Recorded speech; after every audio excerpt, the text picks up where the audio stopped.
नमस्कार मंडळी, स्वागत आहे तुमचं एका नवीन व्लॉगमध्ये. सकाळी उठले, फ्रेश झाले आणि शाळेला जायचं होतं तर टिफिन तर करायलाच पाहिजे. मग आलू पराठे बनवले होते आणि हे आहे चित्रान्ना, म्हणजे साऊथ इंडियन रेसिपी आहे राईसची. त्याची रेसिपी मी कधीतरी दाखवण्याचा प्रयत्न करेन.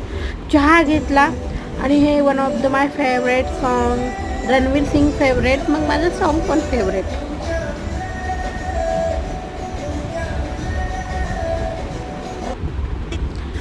मग थोडेसे फ्रूट्स घेऊन जायचे होते छोट्या ब्रेकमध्ये खायला. मग डाळिंब आणि पेरू घेतलं. डाळिंब मी कालच सोलून ठेवले होते, सकाळी गडबड होते ना. मग शाळेत गेले.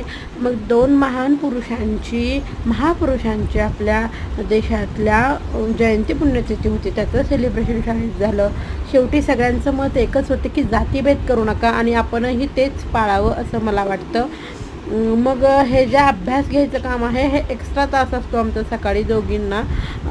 का तर ज्यांचं प्राथमिकमध्ये बेसिक कंप्लीट होत नाही ना, त्यांचं बेसिक कंप्लीट करून घेणं म्हणजे अक्षरांची ओळख म्हणा किंवा शब्दवाचन म्हणा, हे घ्यावं लागतं मुलांचं आणि त्याचा तास असतो. मग त्याच्यानंतर थोडीशी रेस्ट घेतो आम्ही. मग थोडंसं फोटोशूट करतो, काहीतरी टाईमपास करतो. मग मुलांनी हे फूल दिलं होतं, ते फूल घेतलं आणि त्यांच्या इतकंच ते निरागस होतं. मग ब्रेक झाला जेवायचा. मग कितीही घरून डब्बा आणा, खिचडी तर खावीच लागते, त्याच्याबरोबर हे पाहिजेच. Bye bye.